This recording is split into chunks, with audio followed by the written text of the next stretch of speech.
Good morning, ladies and gentlemen of the press. Good morning to those who are listening via radio, via the various facilities that we have, and welcome to another edition of the monthly press conference. I propose to be as brief as possible and to allow you an opportunity, as I always do, to ask your questions. Let me start, as I always do, by congratulating various individuals and entities. I want to start by congratulating the Highlights cricket team, International 1 and Highlights International 2. They emerged the first and second division champions in the Nevis Harvey Pumby Boy Stapleton 2020 tournament, which was held on the 20th of December to 20th March over that period. Let me also congratulate Onaje Amri of Nevis and West Indies under 19 off spinner for being one of 5 players who was chosen from the Leeward Islands as net bowlers to prepare the West Indies present 11 and senior cricket teams for their most recent encounters against England.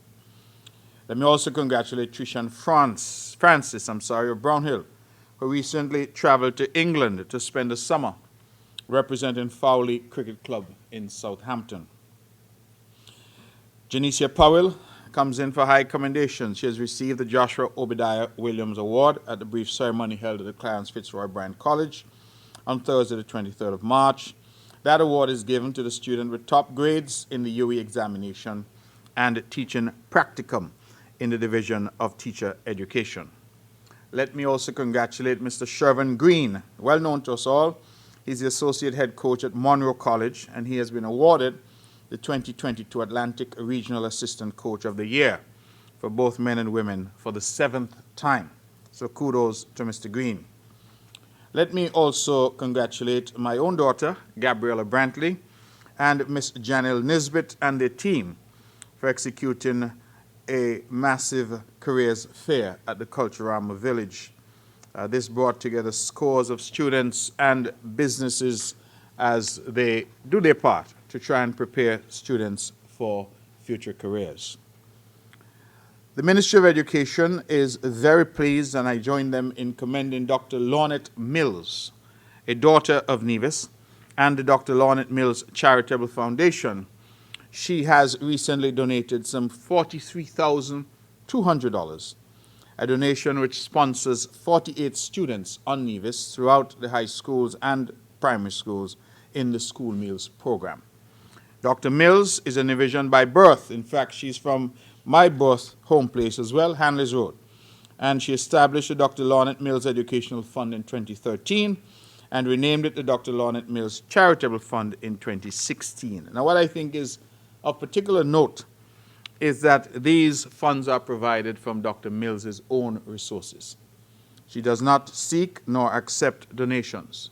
So this is a Nevisian medical professional living in the diaspora from Hanley's Road, who's given back in a very substantive and substantial way to the young people in Nevis. The foundation is set up to provide assistance to Nevisians at home and in the diaspora, and to facilitate the pursuit of education and development of our children, especially those in need. The foundation also sponsors an island-wide school quiz in Nevis. Congrats also to Mr. Rico Clark, my dear friend, who manages the fund on behalf of Dr. Mills. And so I believe this is a real feel-good story, a sum of $43,200, very significant contribution from our own resources. The Ministry of Agriculture wishes to express its profound thanks to all who attended the Agriculture Open Day at the ETW Park. Congratulations especially to Director Randy Elliott and his organizing team, as well as all the participants. The event is being dubbed a massive success. Kudos, of course, to the Minister of Agriculture, the Honorable Alexis Jeffers, and Deputy Premier of the Island of Nevis, the Permanent Secretary, Hughie Sargent, and their entire team for the excellent work that they have continued to do. And by way of announcement, as we continue to incentivize and work with our farmers, the Department of Agriculture will, until the end of May, be running a special on fertilizer with a 75% discount on a bag of fertilizer. Additionally, compost is also available for only $25 per bag.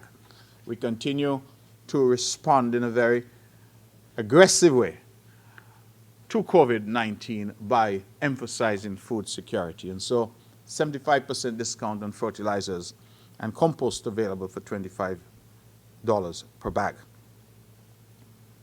Let me pivot to the Public Works Department, more specifically the Ministry of Works, more specifically now the Nevis Water Department. During the month of March, the Nevis Water Department would have celebrated World Water Day in collaboration with the St. Kitts Water Department, and a host of activities occurred. As we continue under the leadership of the Honorable Spencer Brand to build out the infrastructure for water on the island, I am proud to announce that the Zetland Pond Hill Reservoir site refurbishment works has gone out for bids. The bids were submitted on the 15th of March. They're being evaluated, and we hope to have that project commence very soon. In the Nevis Labor Department, I take some time to congratulate my classmate, Ms. Julia O'Loughlin. She has been appointed as Acting Chief Labor Officer within the Nevis Labor Department. Ms. O'Loughlin was office manager for many years within the department, and since the retirement of the former Chief Labor Officer, she has been dealing with the day-to-day operations in that department. There is an ongoing process to select a Chief Labor Officer, and that process will, of course, be completed at some stage. In the interim, Ms. O'Loughlin will act as a Chief Labor Officer, and we have every confidence that she will carry out her duties. Let me also indicate that the Nevis Labor Department will reintroduce their public education awareness program towards a better workplace during the week of the 11th of April, 2022 on television. They will also seek to have another careers fair, which is slated for the period June 20th to 1st July.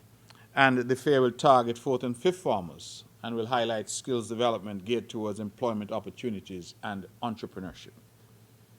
If I can segue to physical planning and the environment, today at 2 p.m. at Hard Times in Gingerland, we will have the official opening of the Nevis Peak National Park Interpretation Center. This is a project that was undertaken with funding from GEF, the Global Environmental Facility, the Government of St. Kitts and Nevis, and the Nevis Island Administration. I'm sure at the opening at 2 p.m. today, we will hear more. In terms of public works proper, construction work continues on the welding and body repair shop at the government garage. By the next reporting period, that is when I hope to be here next, we hope that building to be fully completed. The Butler's Road project, as you know, is a major project that is ongoing, and that is ongoing now with the construction of retaining walls along the main village carriageways.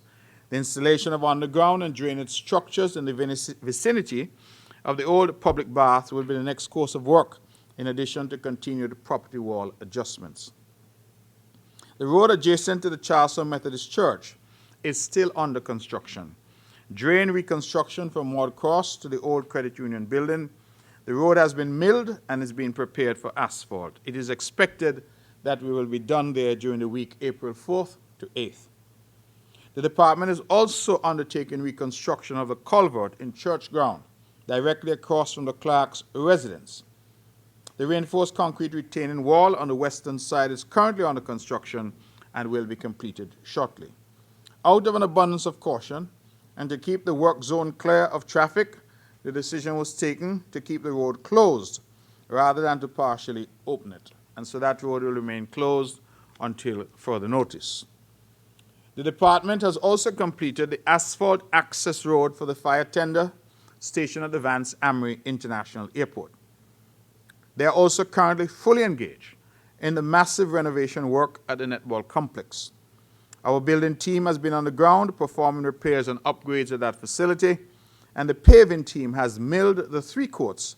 And by the next time I'm here, I hope to report that the 3 netball courts would have received brand new asphalt services. That, ladies and gentlemen, is part of the ongoing program of this government to upgrade our sporting facilities across the island. You will recall that I have hitherto reported that we have upgraded basketball and various courts in Bath. We have done so in Ramsbury. We have done so in Jessops. We have done so in Cotton Ground. We have done so at the VOJ. We have done so in Cherry Gardens. And we are about to embark on the reconstruction of the court at Brown Pasture as well. So this is part and parcel of the overall development of our sporting infrastructure on the island of Nevis. The concrete road from the power plant to Lefco is now 100% completed, and we are happy again that we have been able to deliver on yet another project through the Honorable Spencer Brand and his team. I'm also happy to report that works to significantly upgrade the fuel storage and dispensing at the government repair shop is ongoing. To date, the old shell tanks have been removed, and a new single 6,000-gallon split tank for gasoline and diesel has been successfully installed. We expect that work to be done within the next 4 to 6 weeks. Switching to the Ministry of Health, the Alexandra Hospital is, as I reported on the last occasion, now offering PCR and antigen testing services. You must register with the lab by calling them at least a day prior, and they will, of course, take care of your needs. We are hopeful that our people will use the service available there. We have tried to make the price as affordable as possible. You will need a valid official picture ID and proof of payment to be presented to the nurse prior to being swabbed.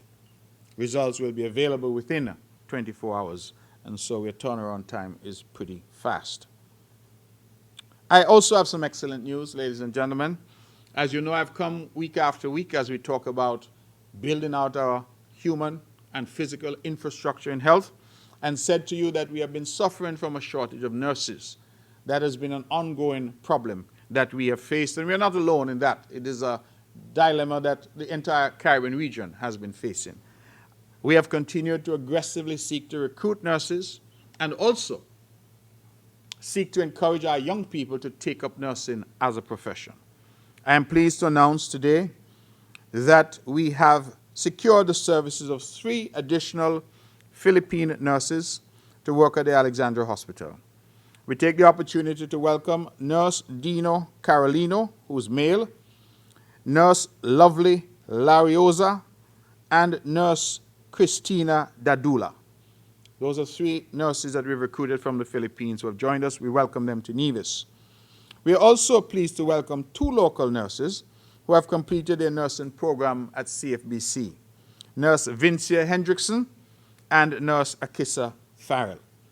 It must also be noted that since our appeal in 2021 for persons to enter the nursing profession, 4 individuals have entered the nursing assistant program and 4 have entered the bachelor's degree program at CFBC. All students are given financial support from the Nevis Island Administration. And so I'm happy that our entreaties have not fallen on deaf ears and that we are slowly building up our nursing cohort to provide relief. Many people would not know that during the pandemic in particular, we had some nurses working very long shifts, 12 hours and sometimes longer. And so the nursing shortage has really had an effect on us and taken a toll on our nursing staff. And we're happy that we have been able to recruit not just from abroad, but also local nurses as well. And we are delighted that local persons are being attracted to the nursing profession. The Gender Affairs Department has successfully executed a number of activities in recognition of International Women Month 2022 under the theme Gender Equality Today for a Sustainable Tomorrow. The department was instrumental in advocating for greater gender equality through a series of gender sensitization workshops. We retooled over 50 individuals in the areas of plumbing and millinery. And for those of you wondering what millinery is, I was wondering too. That's when people make hats and fascinators and things like that. We have commissioned yet another gender-based mural, hosted its first ever Gender Expo, and an awards ceremony recognizing the contribution of women in the various communities. The month culminated on Sunday, 27th March, with music and a message at the Malcolm Gishard Recreational Park. Platinum sponsor was the Bank of Nevis International. They, of course, thank, and the government thanks, all the organizers and sponsors for the various events. Now, to some fun news, Culturama. Culturama is well and truly on. It will be celebrated this year from July 21st to August 2nd. It will be the first normal Culturama, we hope, since, of course, the onset of this dreadful pandemic. As preparations continue, the winning slogan has been selected, and it is Fet and Celebrate Nevis Culturama 48. Fet and Celebrate Nevis Culturama 48. The winning slogan was penned by Hard Times resident Verna Thibault and was selected from a record number of 461 entries. Ms. Thibault will receive a cash prize of $500, a plaque, and 2 complimentary tickets to all Culturama 48 activities. We, of course, join the Culturama Secretariat and the Ministry of Culture to congratulate Ms. Thibault, and we thank all who participated. Again, Fet and Celebrate Nevis Culturama 48. Meantime, and you ladies who are here, members of the press, this is good news for you as well. The senior pageants are open for registration. The Miss Culture Queen, Miss Culture Swimwear, and for the gentlemen here, members of the press, Mr. Cool. So, they're open for registration. We're inviting you all to register and to compete. The senior pageants, Miss Culture Queen, Miss Culture Swimwear, and Mr. Cool, and Mr. and Mrs. Talented Youth Pageant, the Junior and Senior Kaiso Contest, the Soca Monarch Contest, the Junior and Senior Cultural Street Parades, and Emancipation Juve Troop. Registration forms are available at the Culturama Secretariat, or you can go online at www.culturamanevis.com. Now, completed forms should be returned to the Secretariat no later than 4 p.m. of the closing date stipulated in each form. Youth Month 2022 will be celebrated on Nevis during the month of April under the theme, What's New? A Green, Clean Youth Month 22. As the theme suggests, the focus for this year will be on the environment and the need to bring more awareness to young persons on the importance of having a clean and healthy environment. We will have various events, including a church service, Youth Day of Prayer, Marine Awareness Week, Youth Beach Games, and a green camp targeting students 5 to 16 years old. In tourism, I am delighted, members of the press, to report that after a 2-year hiatus, our Nevis Tourism Authority is on the road again, promoting the tourism product of the island of Nevis. Miss Julie Claxton would have joined her counterparts from St. Kitts, from the St. Kitts Tourism Authority, and also sales managers with responsibility for the UK and Europe, and they would have been in the UK market for the last week, participating in various events, including Unite Caribbean, one-on-one meetings with tour operators, and we hosted a lunch and learn with travel agents, where hotel representatives were also present. We met and talked about Nevis tourism offers with travel writers, journalists, and influencers, and held meetings with the various hotel representatives in the UK. Bear in mind that as part of our ambassador program, we also have Mel B, the famous Spice Girl, who, known as Scary Spice, has her roots here on the island of Nevis. And in fact, she did a brilliant interview just yesterday, I believe, that has been circulated, where on UK television she celebrated the fact that she's been named an tourist ambassador for the island of Nevis, which she described as home for her, and also that she has just received an MBE from Her Majesty Queen Elizabeth II. And so we are well and truly out there. In addition to being in the UK, we have had 2 persons in Dubai at the Dubai Expo, again promoting tourism here in Nevis. We have had our CEO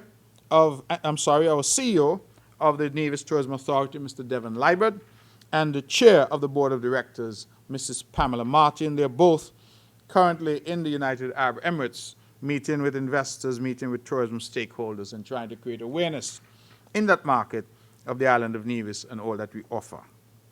Nevis has also been shortlisted, great news, as a Caribbean's leading honeymoon destination in the 29th World Travel Awards. This World Travel Awards, established in 1993 to acknowledge and celebrate excellence across all key sectors of the travel, tourism, and hospitality industries. The brand is recognized today as the ultimate platinum standard. You can help Nevis top the list with your vote by registration and voting, which is open until May 3rd. You can visit www.worldtravelawards.com/vote to cast your vote. Also good news, I hope this will get a headline, that we will this year be hosting our annual Mango Festival. That, of course, was also put on hold because of COVID, but we are roaring back. And this year, we have issued already a save the date. It should be Friday, July 1st to Sunday, July 3rd. Please make plans to attend. Our Mango Festival is back. We are also hosting this year, during the month of May, beginning from May 1st to May 31st, the calendar of activities for our annual Exposition Nevis 2022. And this, of course, is largely put on by the Ministry of Tourism. Exposition Nevis, all things tourism, rethinking Nevision tourism, May 1st to 31st. And you'll hear a lot more about that, but I can tell you that some of the activities include the Jessup's Seafood Fiesta. We'll have an exhibition at the Malcolm Gishard Recreational Park. We're going to have a Nevision Heritage Open Day, a Bath Community Fair at Fort Charles. We will have various exercises and talks, entrepreneurship workshop.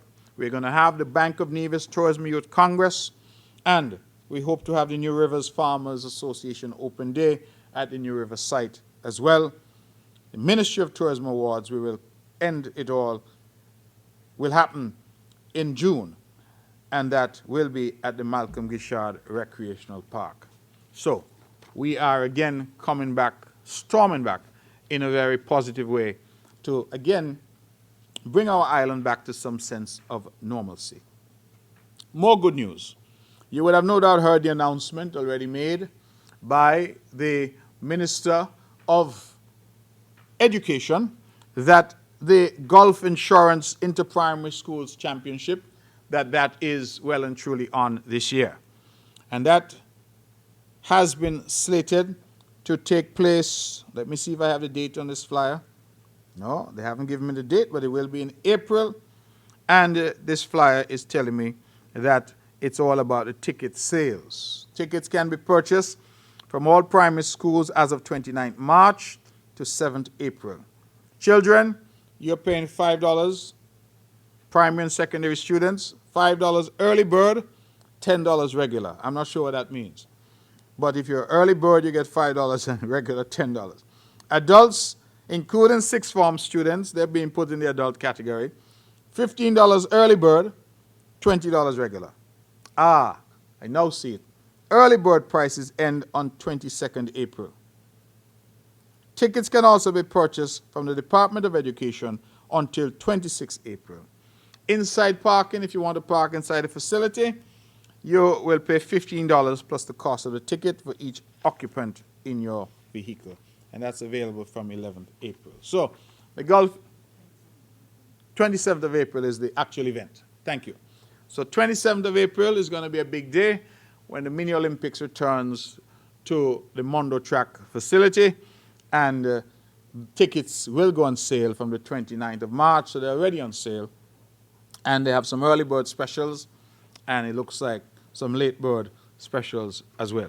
So that is the suggestion. Ladies and gentlemen, I said I would not be too long, so I will go to the final aspect on my list, and this has to do with the vexed question of citizenship by investment and the revenue that it has generated for the country, St. Kitts and Nevis, over the past many years. It has been a perennial issue here on the island of Nevis that the people of Nevis have been largely locked out of the proceeds of citizenship by investment. Bear in mind, if you will, that citizenship by investment presents a stream of income for the Federation of St. Kitts and Nevis, which does not come necessarily from any local economic activity. It's a stream of income that comes from the very innovative idea, and one that I support very strongly, of leveraging our citizenship for investment. And that program has been perhaps one of the most successful programs in the world. It is the platinum standard, And it has the oldest program. In fact, I like to say that St. Kitts and Nevis gave the world the idea of citizenship by investment. Significant sums of money have flowed into the country over the past several years. And it has been a perennial concern on the island of Nevis that Nevis has not got anywhere close to a fair share of those proceeds.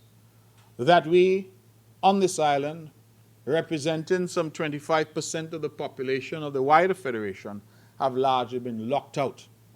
And when we look at St. Kitts and the developments that we have seen in St. Kitts, and the pace at which St. Kitts has moved, compared sometimes to the pace that we have moved here on Nevis, we see the direct benefit of citizenship by investment.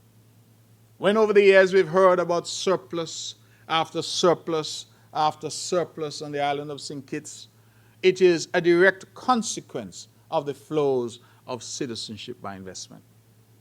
It is not that TDC and Hospers and Rams and Value Mart are performing so much better that is generating these surpluses. The surpluses are coming from citizenship by investment.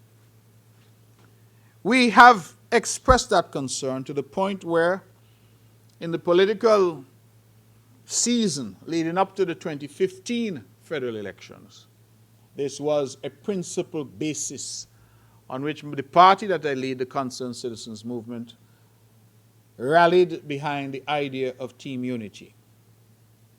Because we saw that under the previous arrangement, the Labour NRP administration, the island of Nevis got nothing. Or as I like to say, when we did get something, it was labeled a loan. And so this was a matter of grave concern to us and to the island of Nevis and to the people of Nevis. In fact, so grave a concern it was that no less a man than King Bingi memorialized for all time this concern in Kaiso when he reminded us all that we need our SIDF money. The SIDF at the time being the principal organ through which citizenship by investment was administered. We got into office, but before we did, I was asked to draft a document called the Charleston Accord. And that document was signed by the principal actors for the PLP, Dr. Timothy Sylvester Harris, for the PAM, Sean Kenneth Richards, and for the CCM, the then leader, Vance Winkworth Amory. It was not a secret document. It was signed on the courthouse steps in Charlestown before a massive crowd. As I like to say, before God and man. Somewhere in December, I believe 14th, if memory serves, 2014. Signed, documented. And the Charleston Accord did not speak to revenue that comes to St. Kitts and Nevis. The Charleston Accord spoke to the political issue that was current at the time. And that issue was CBI proceeds. In fact, the Charleston Accord was very specific. It mentioned CBI revenue, CBI proceeds, not general revenue, not tax revenue. Because as I pointed out, the CBI revenue comes from its own stream. It doesn't depend on how much RAM sells or TDC sells. It comes from its own stream by activities in the international marketplace. And so, to address the specific problem of Nevis being locked out and the specific concern that we had under the years when we had a Douglas-led Labour NRP administration at the federal level, we came up with a formula. And what did that say? That said simply that if our people were to elect a team unity government, that we would henceforth share the CBI proceeds in a particular way. The language that was used in the Charleston Accord was that we would share it on a pro rata basis between St. Kitts and Nevis, pro rata population basis between St. Kitts and Nevis.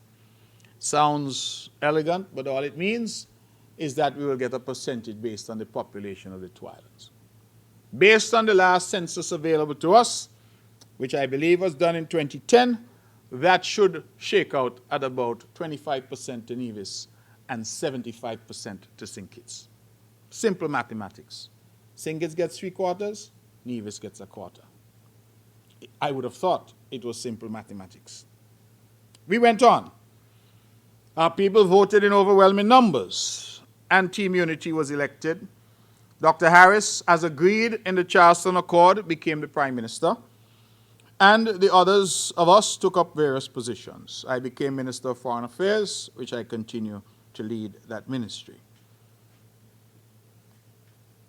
Team Unity promised that it would ameliorate this particular situation.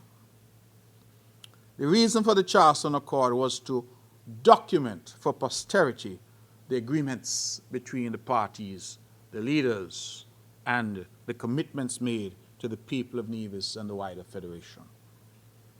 And so one would expect that with what that commitment made, not in the dead of night somewhere, not in somebody's mind, but expressed in writing, signed by men of goodwill, leaders of the political parties that form Team Unity, that this is the way we would go, that we ought not in 2022 to be talking about share and fair share and what is fair from what is not.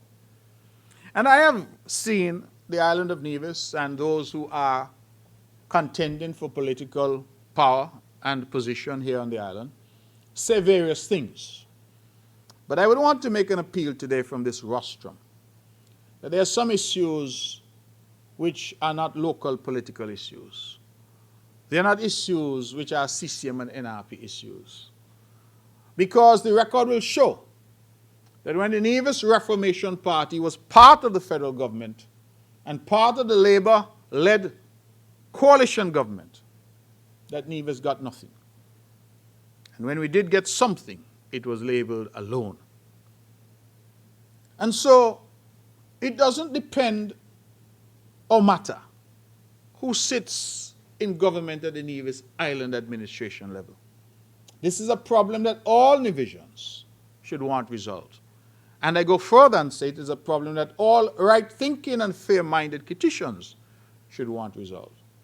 Because it couldn't be right that these issues continue to bedevil our federation after all these years. The issues, my friends, are well known. They're not secret. And so, for me, it is really a matter of people of goodwill keeping their commitments and their promises to each other and to the people of our beloved island and federation. And so we look at the numbers. And I want to say here very clearly today that I have been very concerned that those who are the keepers of the numbers, those who have the numbers at their fingertips, continue time after time and speech after speech and statement after statement to say to the people of the country, look how much Nevis is getting. You're members of the press, you have archives, you have all kinds of research tools available to you. And I challenge any of you to tell us, has it ever been said how much money the program has brought in? Never. Nevis get 300 million. Nevis get 400 million. And the people jump up like carnival come. And I ask the question, and I continue to ask the question, and this is where the press is necessary. Because the press must also ask the question, well, if Nevis get 400 million, how much you get? Because you cannot assess fair or equitable unless you know. So all the headlines I keep seeing, Nevis get 300 million. That is the only headline, but that is only a part of the story. If you have a pie that is to be shared between you and your brother, it cannot be the full story to say your brother get a slice. Well, how big the pie is? What size slice the other person get? And where's the press in all this? Because you all have allowed this type of narrative to take hold without questioning it. And so I had to take on the responsibility because I said, well, if we're not being told, then let me put a team together to try and find out. And we've had a team working on this now, and it has taken some time because we had to ferret out information, look at various financial reports from the SIDF, look at budgets, try to put information together. And the team has now provided me with some information. And so bear with me. I'm going to go back as far as 2007, because that's when the SIDF started. 2007, the SIDF had in $19.2 million. 2008, that amount, wait, let me give it to you in a different way. Forgive me. 2007, the receipts, revenue, from the SIDF, CBI, was $19.2 million. That came into Bastille. Nevis got zero. 2008, the amount coming in from CBI was $48.5 million. That came into Bastille. Nevis got zero. 2009, the amount from CBI was $67.1 million. That came into Bastille. Nevis got zero. 2010, the amount was $195.8 million that came in from CBI. That came into Bastille. Nevis got zero. 2011, $321.7 million came into Bastille from CBI. Nevis got a loan of $3 million to do NEPAC. 2012, some $475.5 million came into Bastille from CBI. Nevis got $12,263,038, and in that were two loans, one for the airport lands mortgaged by the NRP to the SIDF to cover the loan of $4 million, and another loan of $6 million to do infrastructure in Nevis. The one for the airport was at 6%. The one for the infrastructure was at 5%. I want you all to listen carefully. 2013, the SIDF, the CBI brought in $607.6 million. Nevis got $4.7 million. 2015, CBI brought in $503.3 million. Nevis got $20 million. 2016, these are now, ladies and gentlemen, the unity years. So the years before were the Labour NRP years. These are now the unity years. 2016, $300.1 million. Nevis got $64.3 million. 2017, $269.4 million. Nevis got $68.5 million. 2018, $417.7 million. Nevis got $52.2 million. 2019, $442.6 million. Nevis got $37.8 million. 2020, $270.8 million. Nevis got $51 million. And 2021, $588 million. Nevis got $54 million. Let me then move to some totals. From 2007 until 2021, representing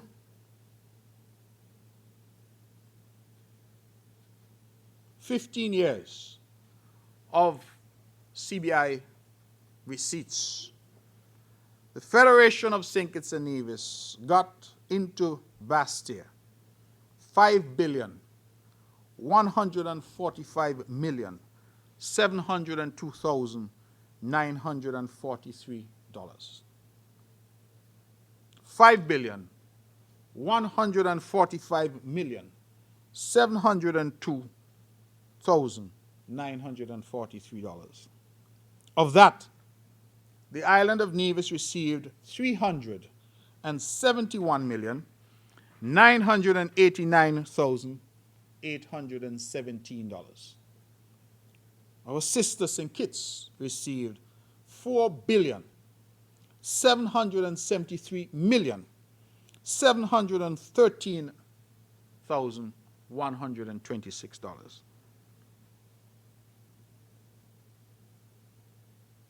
Over that period then, from 2007 until 2021, the island of Nevis received 7.2% of CBI receipts. With a population of 25% of the country, we received 7.2% of CBI receipts. And as I indicated, those amounts from the SIDF prior to 2015 were labeled loans. I want to be very clear, and for members of the press to be very clear in terms of what I'm saying.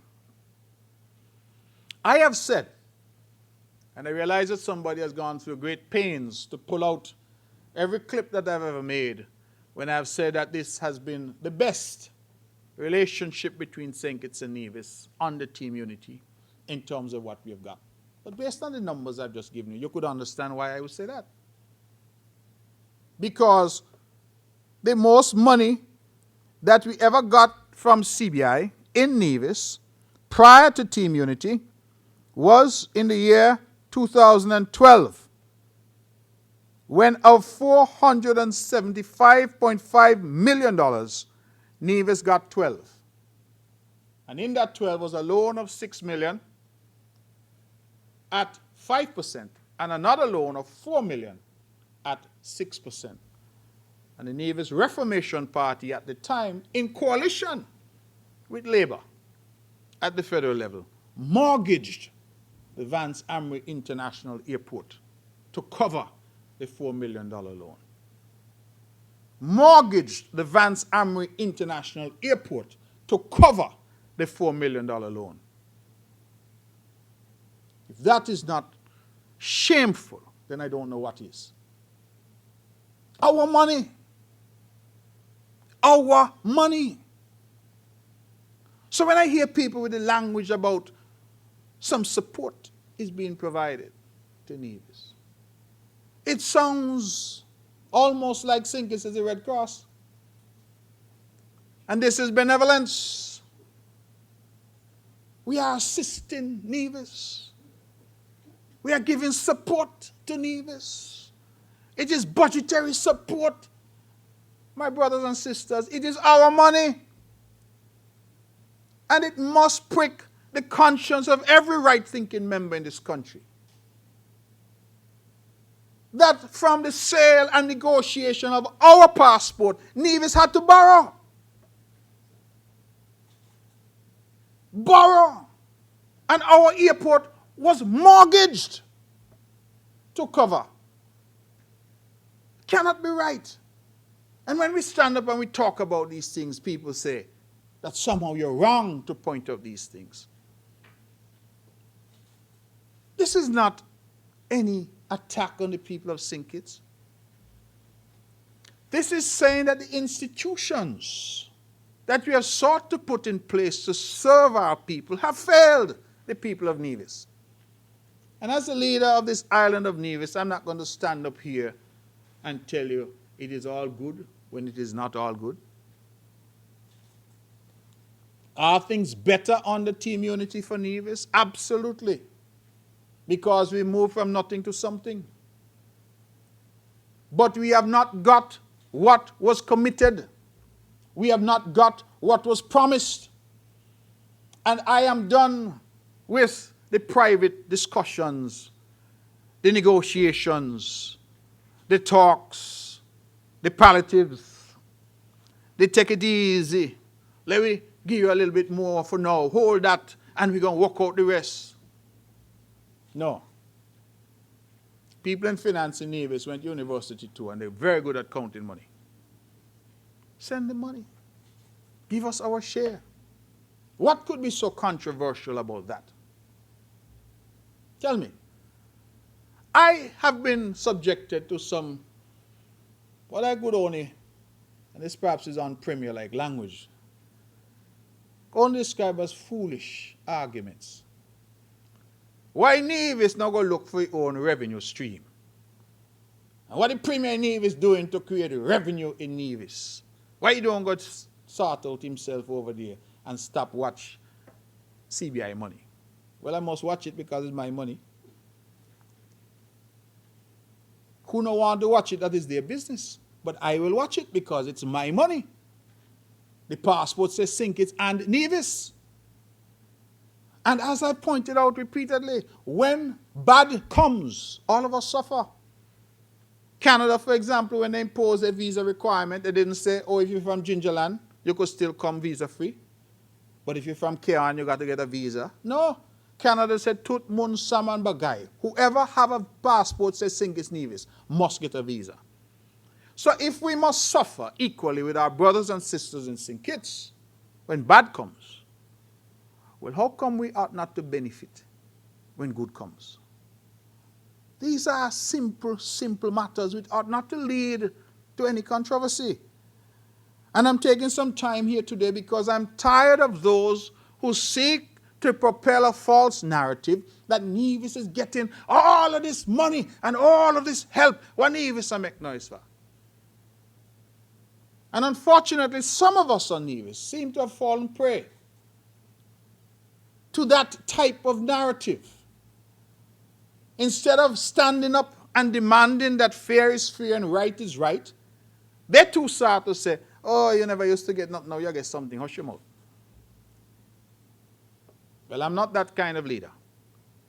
And I'm not that kind of representative.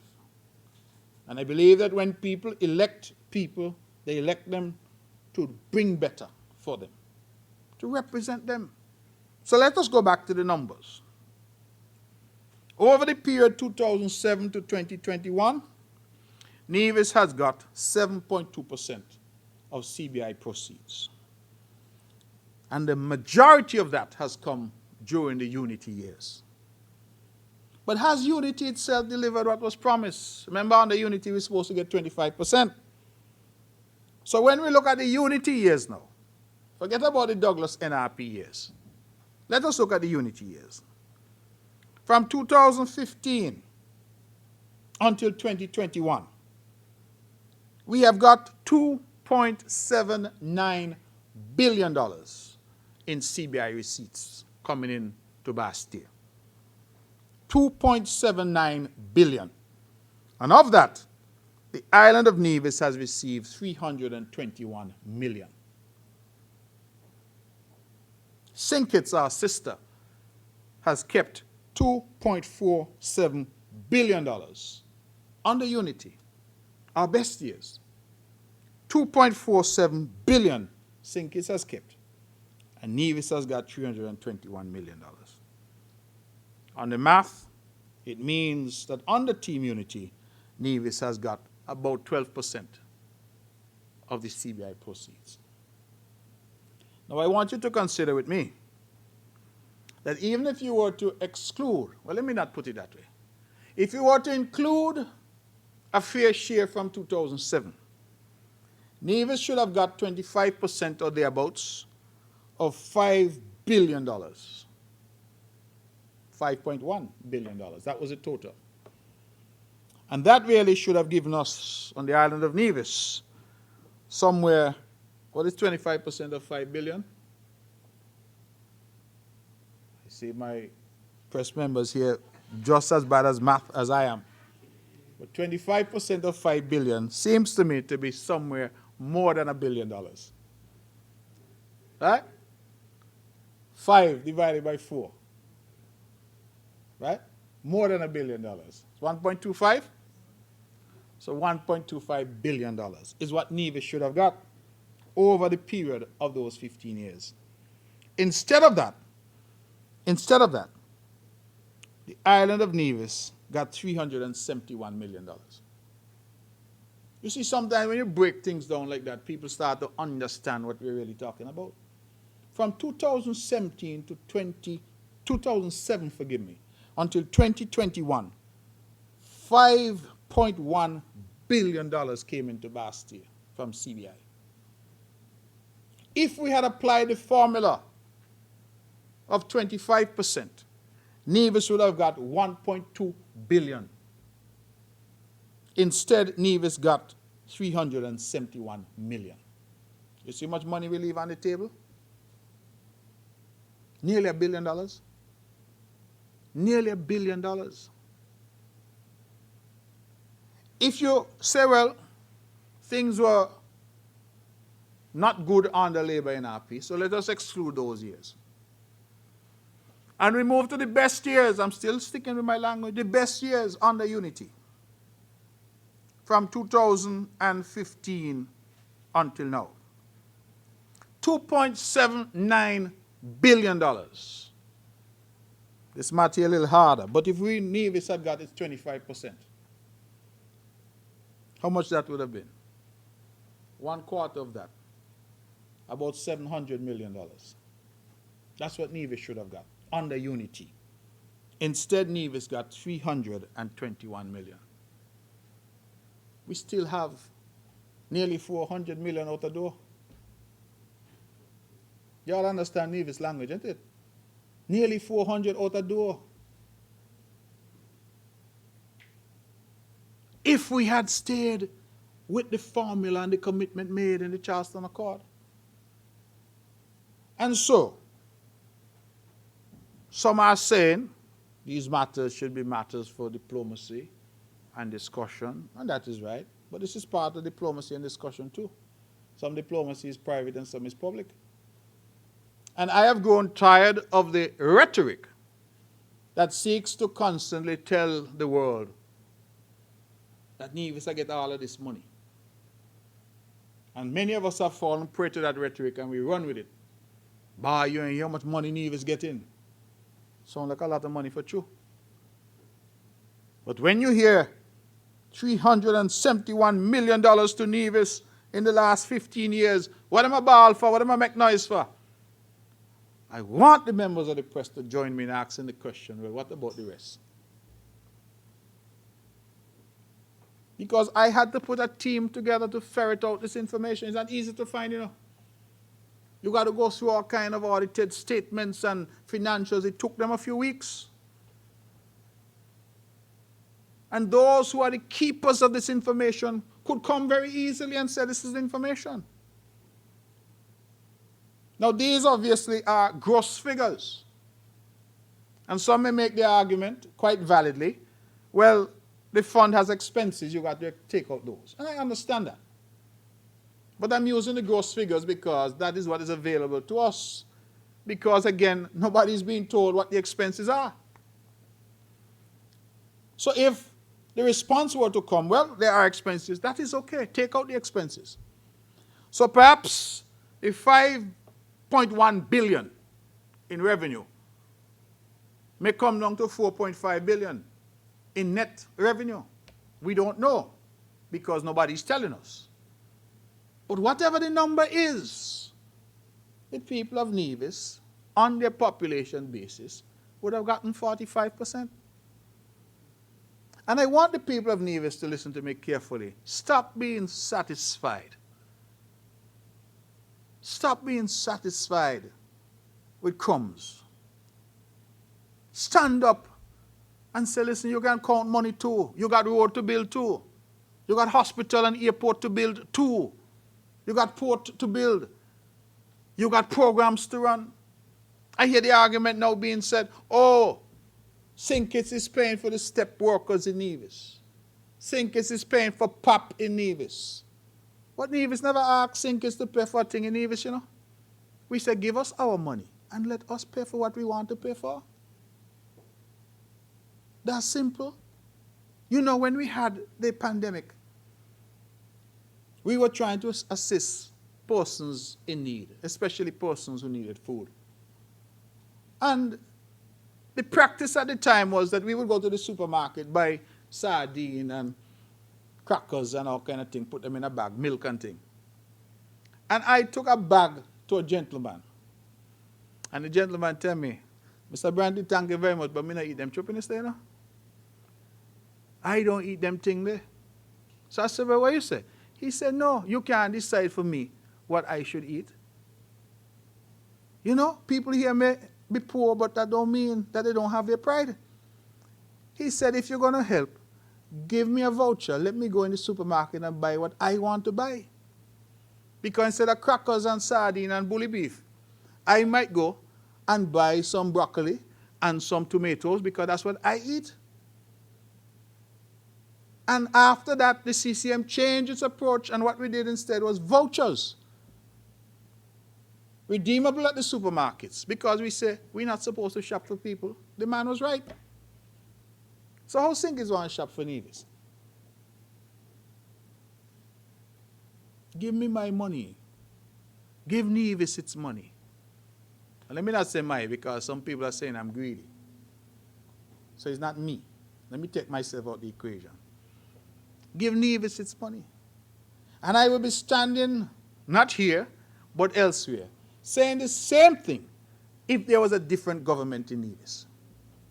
It is not about NRP and CCM. It is about what is right. And it is high time that all of us start to say, listen, this is right and this is wrong. Simple. Whilst you are here in Nevis and your government is forced to borrow to make ends meet and to pay public servants, you're forced to borrow to do almost everything on this island. You budget each year and you're on a knife's edge to determine how things are going to work out by the end of the year. Your debt keeps growing. We've been able to control the growth, but nevertheless, it keeps growing. And just 2 miles away, you hear surplus, surplus, surplus, surplus, surplus, surplus. Cash in the bank, cash in the bank, cash in the bank. Land for debt redeemed. Why y'all think buying all of that and paying for all of that? You think there's some genius sitting down in Sinkers who's a financial guru? No. The only thing that is happening is that the inflows from CBI. The inflows from CBI. And that is really what is fueling the growth, fueling the development. And you look across the landscape in terms of projects and what has been happening. And you say, ladies and gentlemen, I think that's important that we have this discussion. Now suddenly, I am hearing that the only document you must look to about sharing is the Constitution. And Section 1110 speaks to how money between Sinkers and Nevis should be shared. But I ask you to help me ask the question. When was the Constitution passed and came into being? And I will answer that one. 19th of September, 1983. It therefore follows logically that when the Charleston Accord was signed in December of 2014, that each of those honorable gentlemen signing the Charleston Accord must have known what the Constitution said. They must have known that the Constitution had then been in existence since 1983.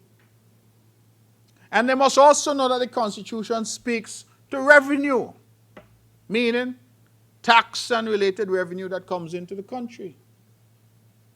They signed the accord which spoke specifically to CBI, citizenship by investment, because that was the problem we were trying to solve.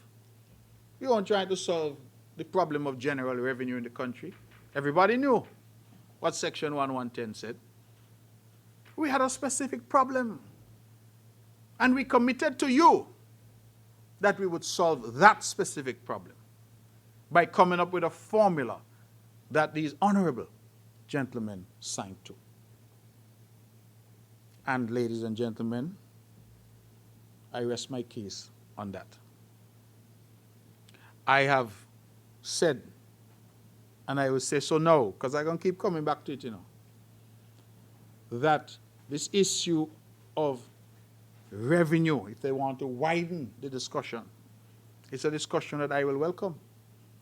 Because it means when you start to talk about revenue, you're going to have to start to talk about all the companies that do business in St. Kitts and Nevis, but because of the single VAT filing system, they file all the VAT in St. Kitts.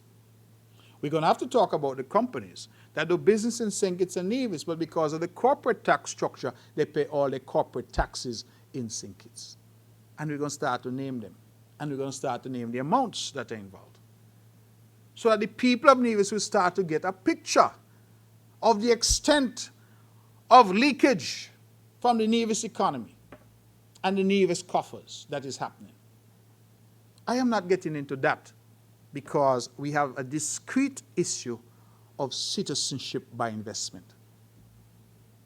But I'm sure that some of you might be surprised to know that you go to some places of business here in Nevis and you do your business, and because they are headquartered in Bastia, that all the VAT is paid over there. You might be surprised to know that entities that you do business with here in Nevis that are profitable, that when they pay the corporate tax, all the corporate tax is paid over there. Nobody is calling and say, the Minister of Finance in Nevis, boy, we collect 10 million in corporate tax from National Bank, and we know National Bank has operations over in Nevis, and so 2 million out of this should really come to you. No, nobody's saying that. All you're hearing is how much support is being given to Nevis. And all of you over here ungrateful, because you should jump up and applaud that you're getting a part of what you are entitled to. And if I alone am going to stand up, I'm going to stand up. And I say so because I mean it. I did so in opposition, and the people have sent me into government to stand up for them, and I will do so. Ladies and gentlemen, if you have questions for me, I will take them now and see to do my best to answer them as best as I can. Good morning. Monique Washington, St. Kitts Nevis Observer newspaper. Mr. Premier, I just have two questions for now. After almost 7 years with Team Unity, why did it take you so long to come out about the issues as it relates to the fair share? And what discussions were had between you and the other members of Team Unity during the last election about this whole fair share issue? And what happens next as it relates to it? Because you said you wrote privately, you're now speaking publicly, and you still have gotten nothing. So what happens next? And with the increase in gas prices and the overall increase of basically everything, is there any relief on the table for citizens? And that's it for right now. Thank you very much. You said two questions, you asked me about 10. But since I asked the question about the percentage, I realized members of the press, math is not the strong point, so I will forgive you for the number of questions that you asked while saying you only asked it two. Why now? I think that's a valid question, Monique. And I can only answer you this way, that there are many, including myself, who gave our all to Team Unity, that we fought valiantly for Team Unity, that we put together, in my view, the best political idea that this country has had in its modern history. Disparate parties coming together, St. Kitts and Nevis coming together, working for the benefit of all of our people. And when you have given your all to something in that way, when you believe in it fervently, you want it to work. And you fight for it to work. And so it might have taken 7 years, but I believe that the platitudes and the approach that has been taken, the lack of genuine effort to solve some of these easily solved problems, that the time has come. Some may say it should have come earlier. Some may say, even now, I'm being accused, why are you doing this? You must talk privately. But to me, sometimes the private talk benefits those who want to keep the talks private.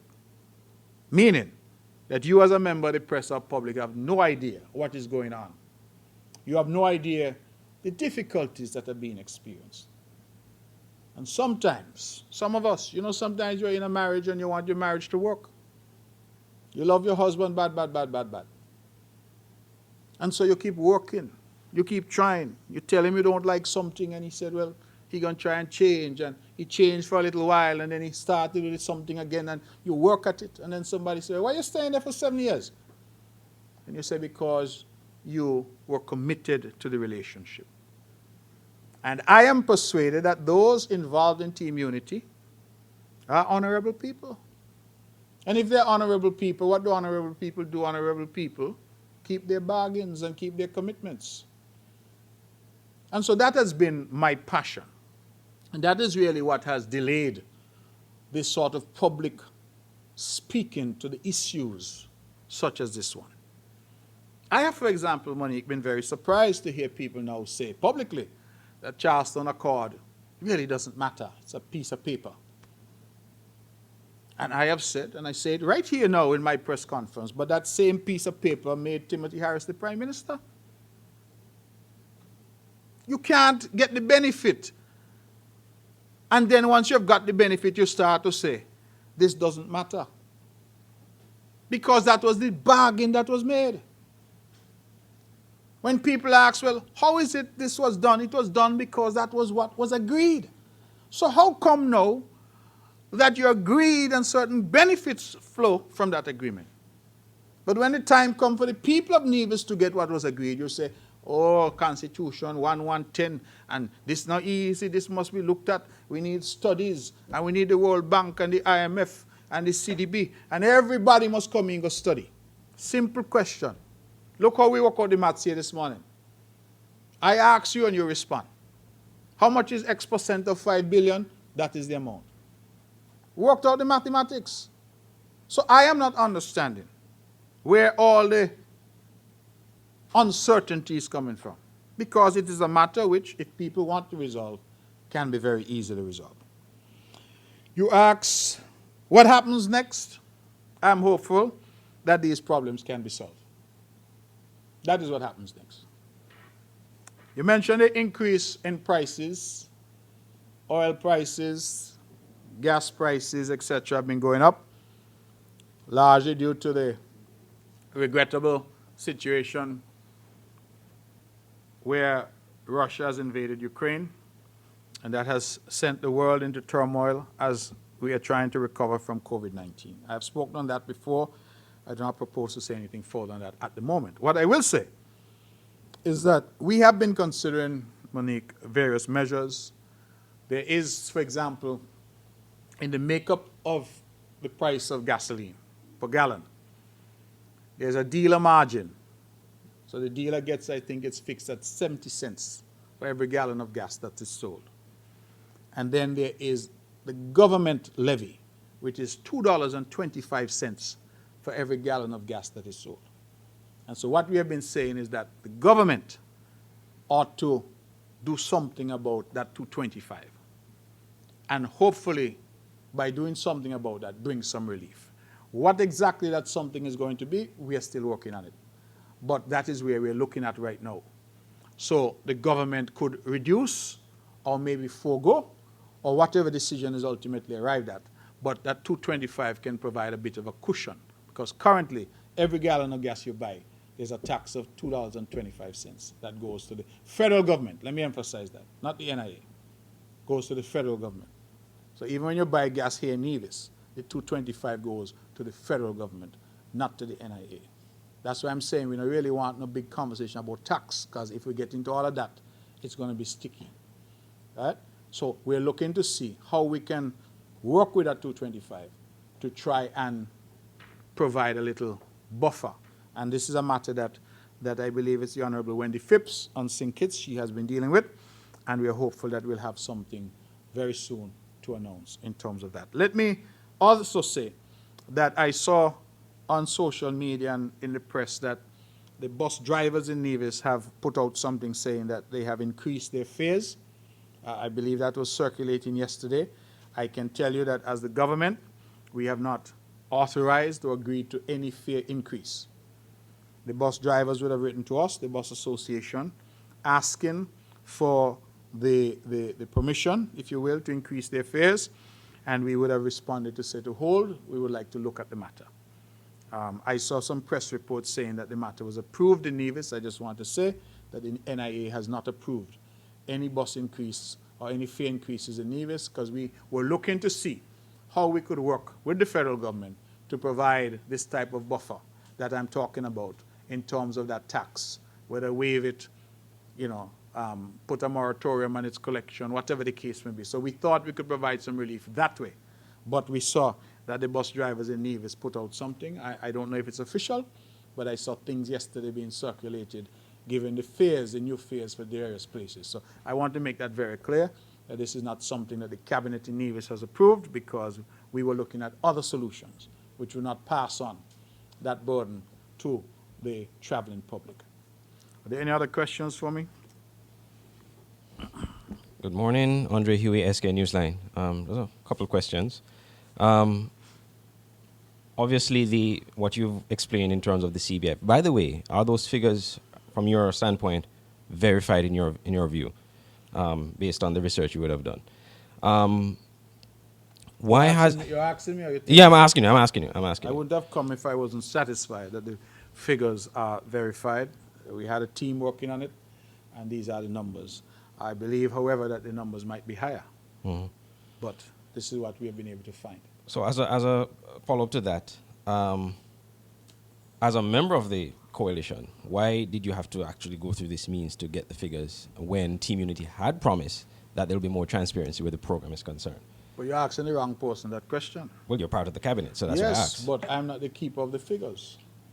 And if I have to go through this roundabout way to find the numbers, you understand that that speaks for itself? It means that the figures have not been forthcoming, and that requests for numbers have not been forthcoming. And so one is forced, the only numbers that it seems have been forthcoming is how much Nevis get.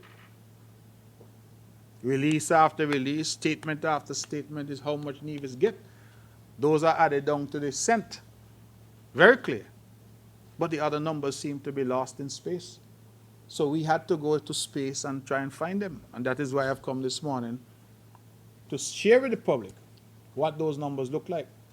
So I understand your question. It is a very legitimate question. But I can only speak to what is.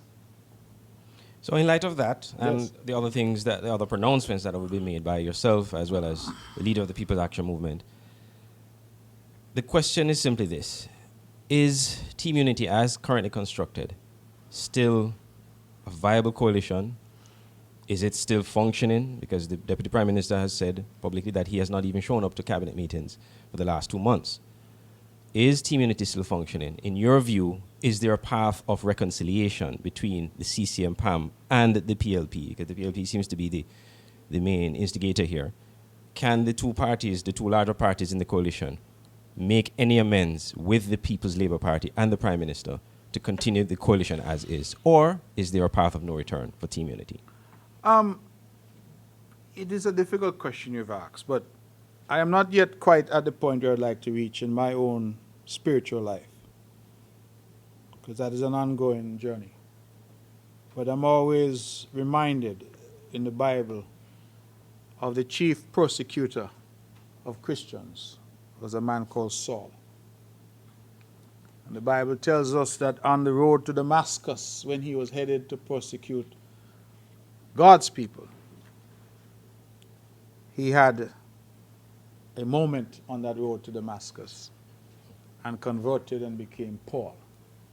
And so the chief persecutor became God's chief servant and vessel.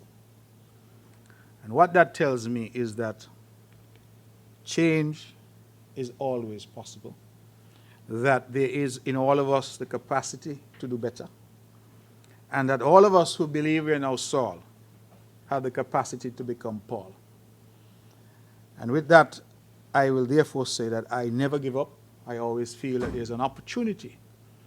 But to get to that place, all of us will have to humble ourselves, renew our commitment to what we agreed, and renew our commitment to the people of our country, because at the end of the day, it's not about us.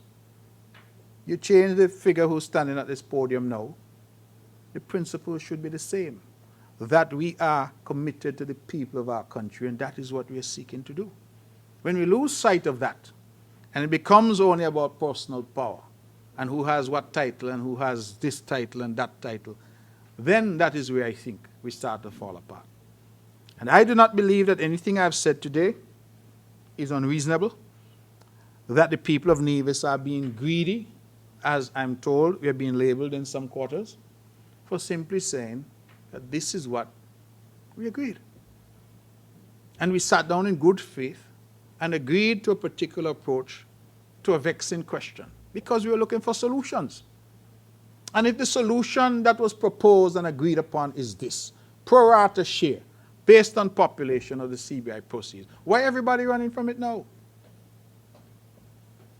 I can't answer that. How long are you prepared to wait for that? Well, I'm talking now, and I'm not prepared to wait.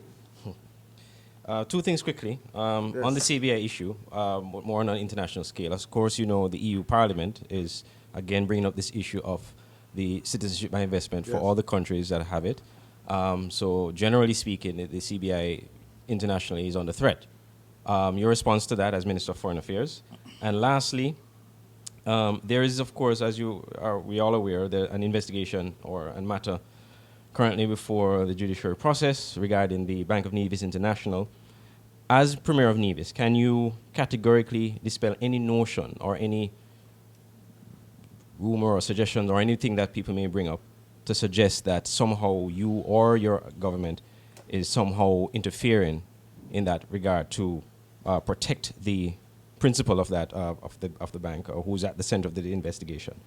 To say categorically that your administration or you individually are not involved or interfering with that investigation is concerned.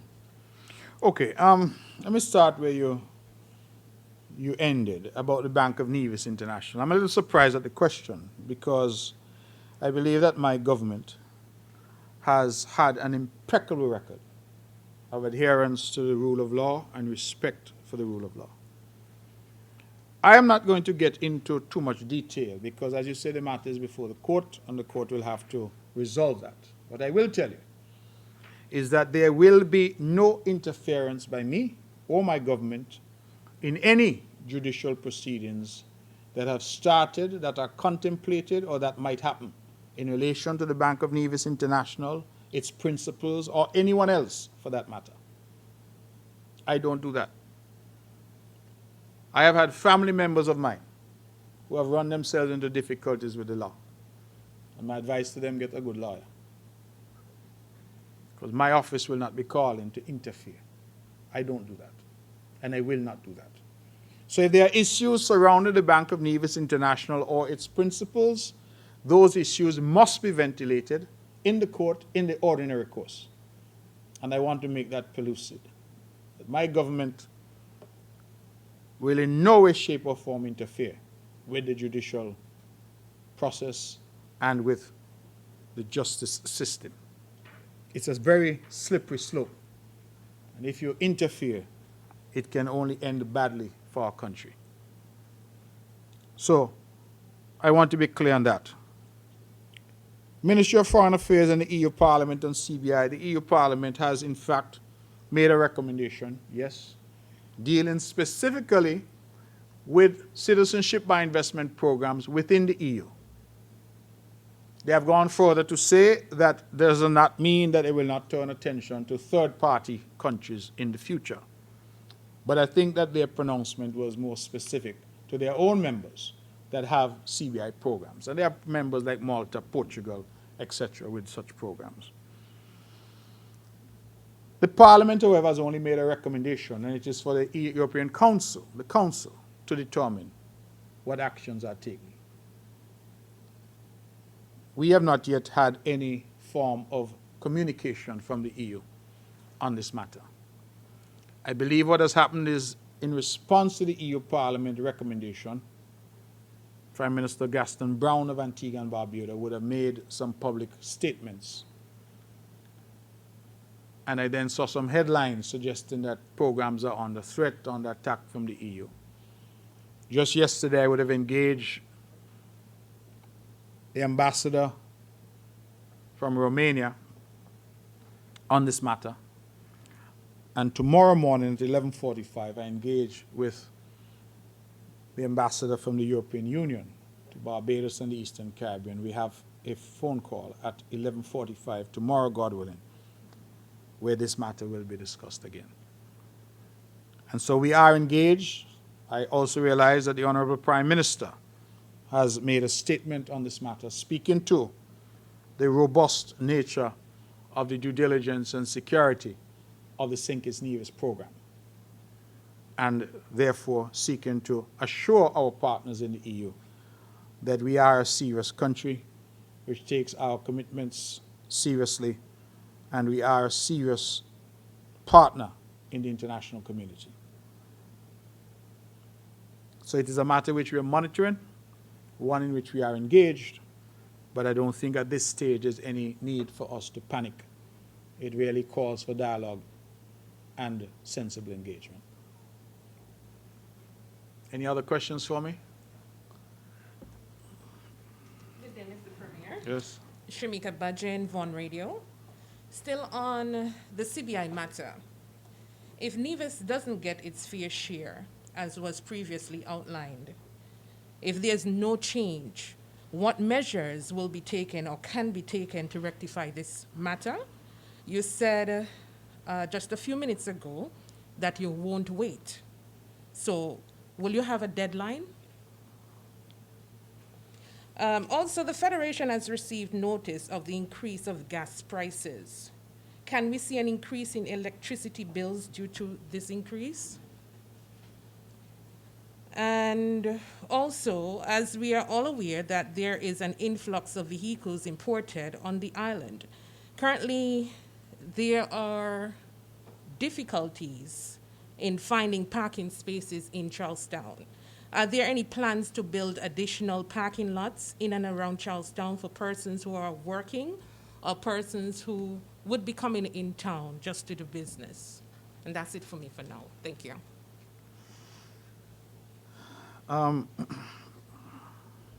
You asked me some very good questions. Let me deal with the question of CBI. You say, what happens if Nevis doesn't get its fair share? I think that there are various responses which are open to the island of Nevis. There are political responses which are open.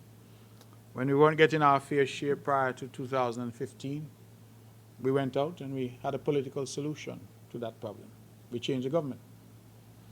So that is a political solution if we get to that stage.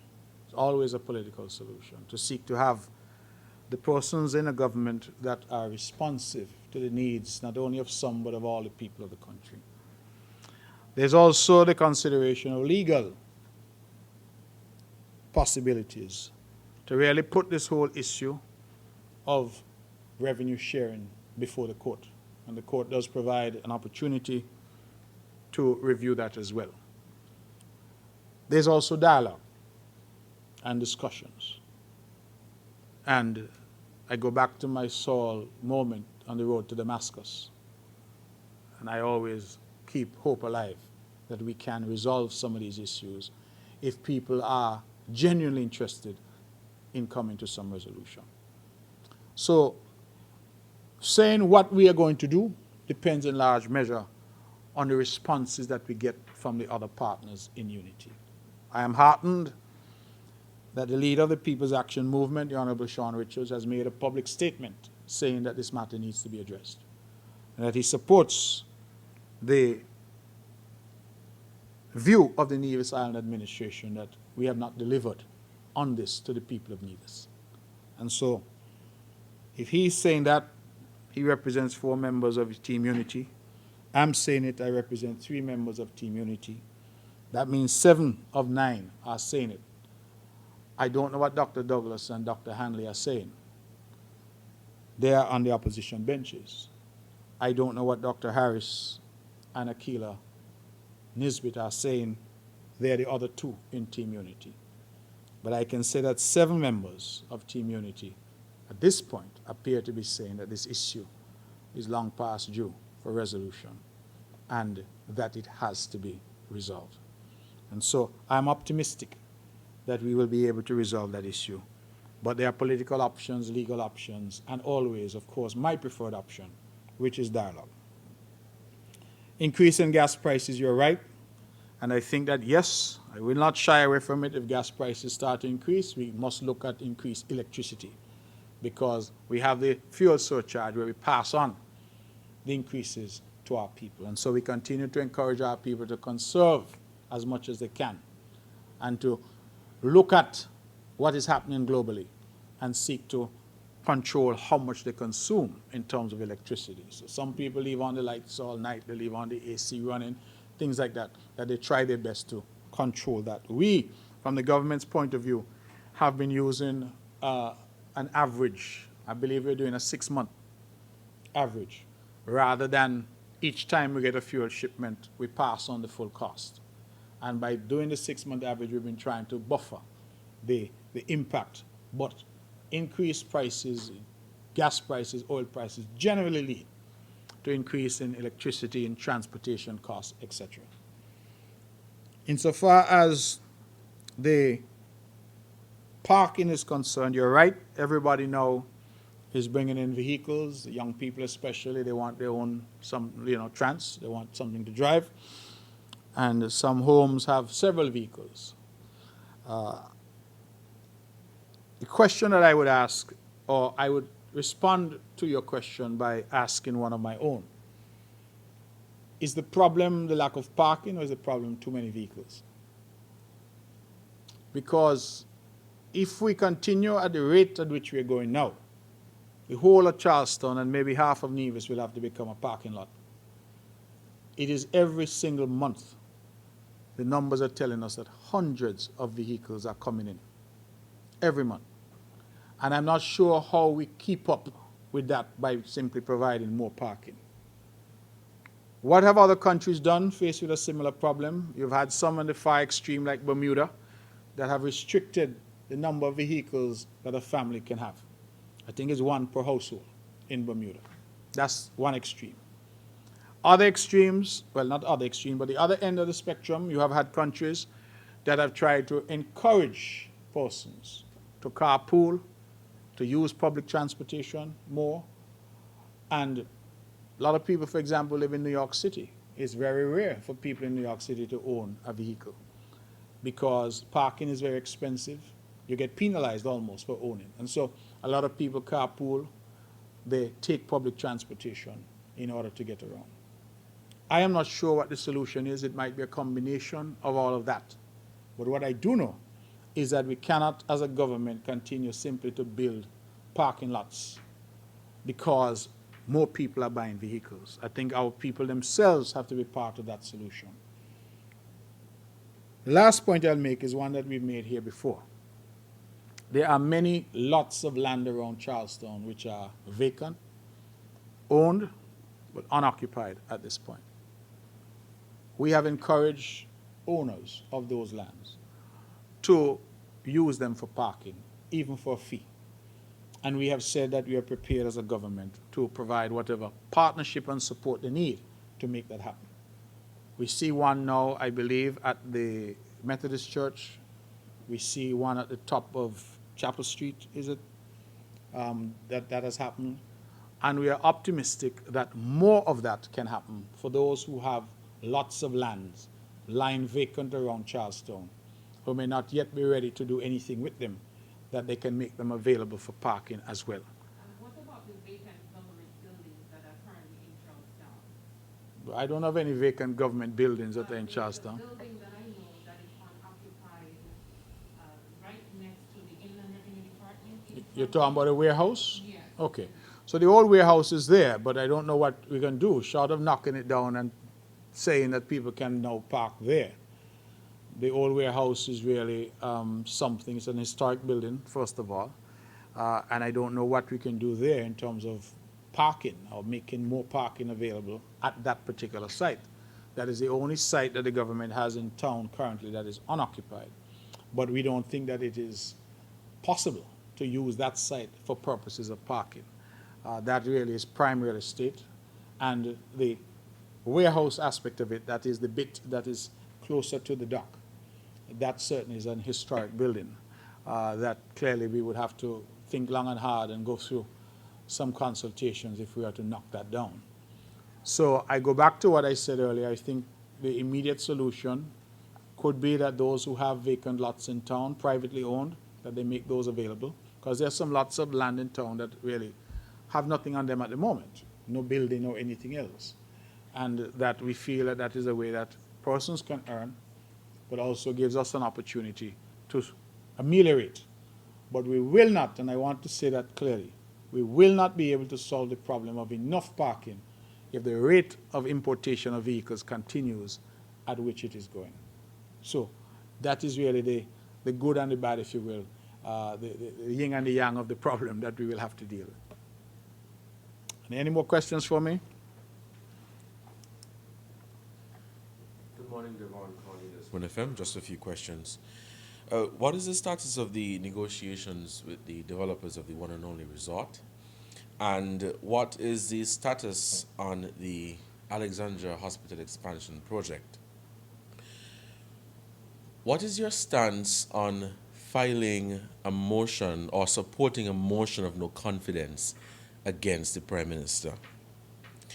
And if PAM and CCM were to perhaps form the next federal government, how guaranteed are we that Nevis will receive its fair share and other commitments made in the Charleston Accord? And lastly, as Minister of Foreign Affairs, what happens if we were to lose the CBI, and what is happening at the federal and local level to ensure that if we lose this program, we have something else to look to? Thank you. Thank you. Is there somebody has on something that's playing? Yeah. All right. Thank you for your question, Mr. Cornelius. One and only resort, the negotiations continue there. I confess I don't have an immediate update for you. I saw an email, I believe it was sent this morning, PS, or yesterday, where the developer is seeking to, how should I put it, to find an alternative form of financing through an alternative financier. And that has been put forward for consideration. We'll have to look at that to determine if that's the direction in which we want to go. The Alexandria Hospital, the work up there is continuing. We now have all of the plans that for the internal reconfiguration that I've spoken about. And as far as I know, the contractors are on site and continuing with that construction there. We have ordered the windows for the building, and we expect that those will be here in short order and to be installed. And of course, I have said that we're looking for substantial completion of the building by the end of this year. So that project is ongoing. Motion of no confidence, PAM, CCM, I think those are political matters that the political parties will have to discuss and come to a determination as to what the best approach is going to be.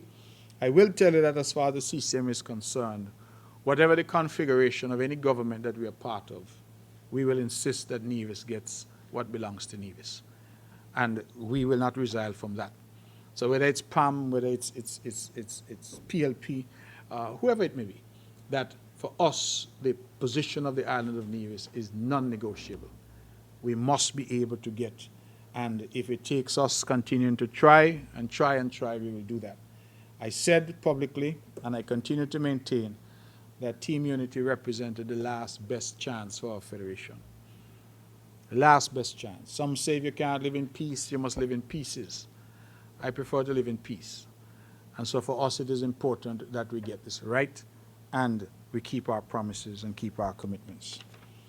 The last question you asked has to do with Ministry of Foreign Affairs and CBI. What happens next? I believe that Nevis is already trying to diversify its local economy.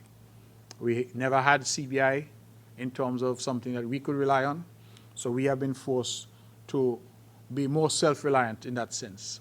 So that's why we have pivoted hard to agriculture, as I've said, and food security. We're looking at the movie business and trying to grow that. We are, in fact, incidentally, We have just wrapped up the filming of the 5th film on Nevis called Us or Them.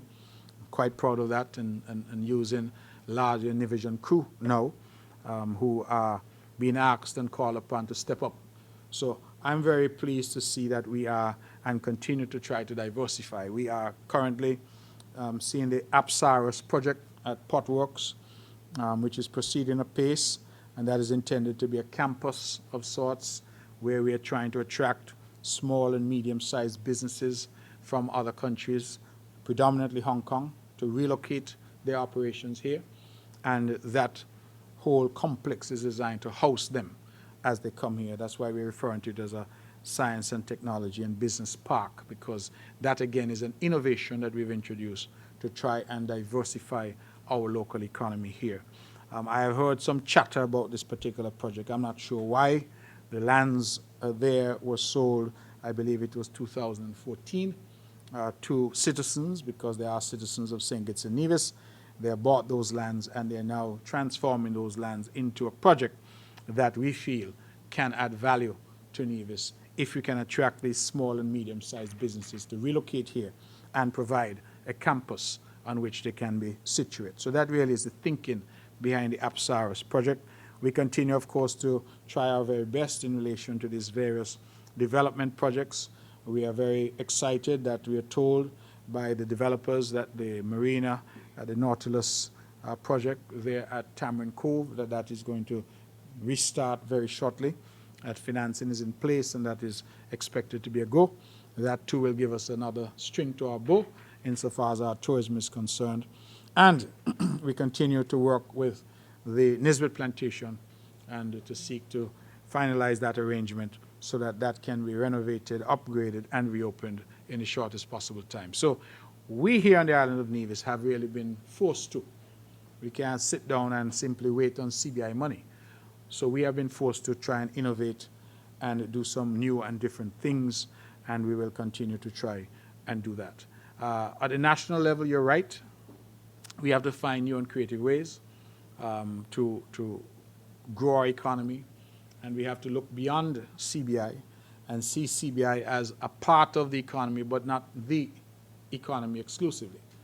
And we must now seek to attract investment that is not necessarily connected to CBI and see how we can, at least CBI will continue to be important to us, as indeed tourism in Nevis is going to continue to be important, but we must find ways to diversify around that and add additional strings to our bow as we try to develop and diversify our economy. Any other questions for me?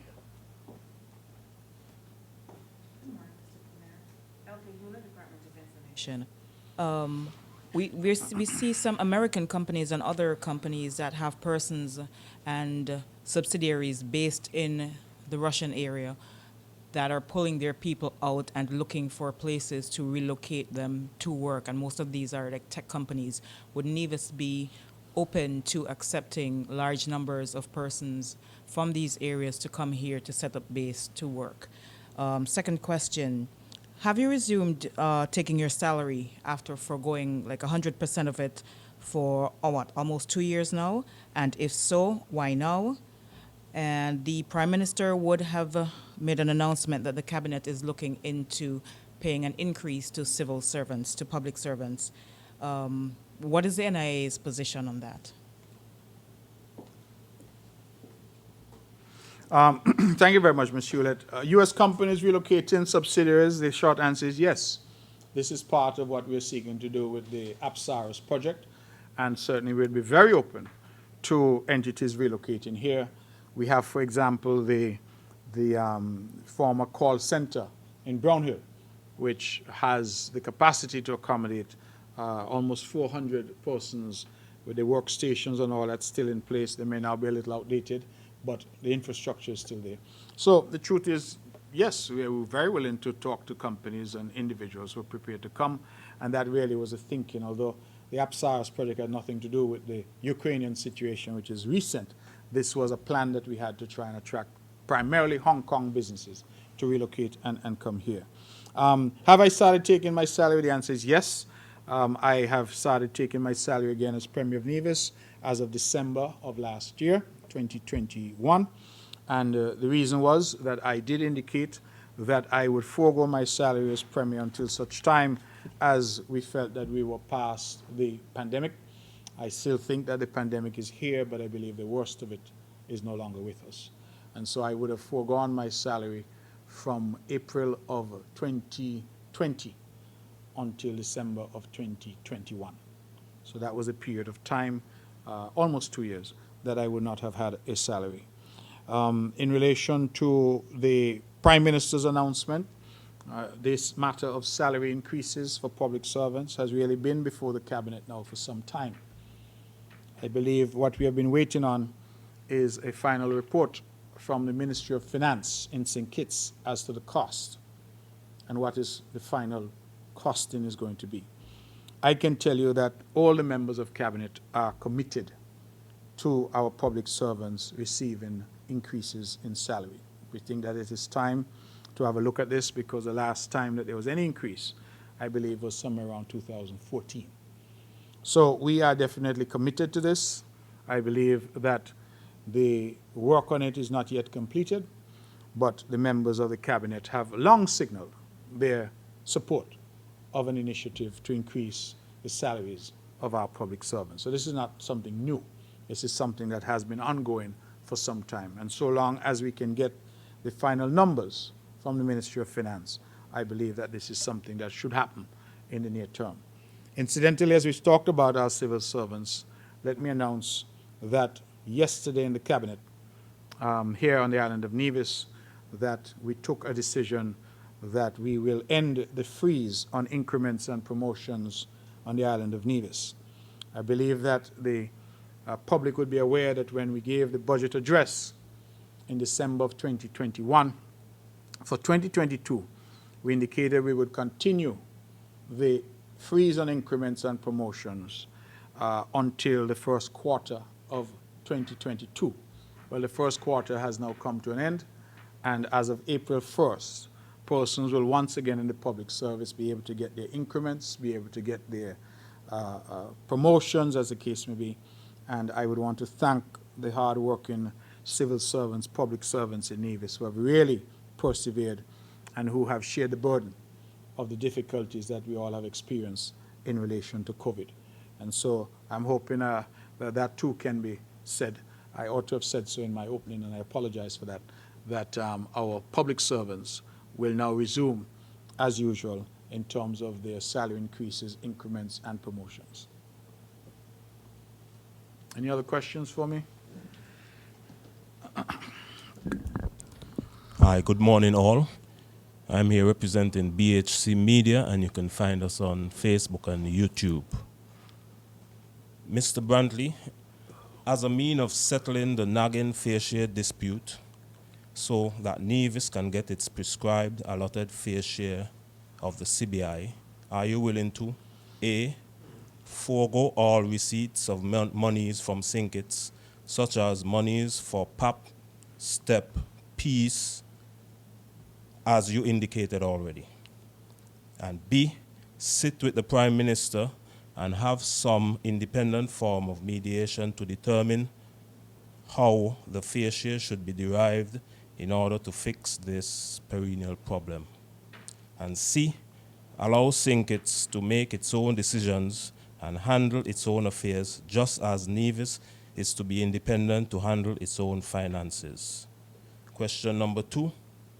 The Prime Minister said that since 2015, your government received over $400 million. However, on Nevis, there is still a lack of opportunities and innovation. The unemployment rate among young people is well over 20%, and there are still several multi-million-dollar incomplete projects on island.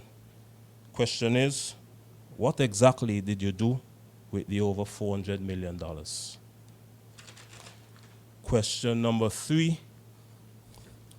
Clause 110 in the SKN Constitution speaks to revenue sharing and how the process is to be handled. Question is Nevis paying its fair share of federal taxes that are used for managing federal programs? And if Nevis is paying its fair share, can you let us know the monthly amount? Question number 4. After spending 7 years in the federal government, all of a sudden, you are now bringing CBI figures on the eve of a Nevis local election. Question is all this a campaign strategy? Are you now campaigning against the Prime Minister and Sinkits for the upcoming Nevis election? Question number 5.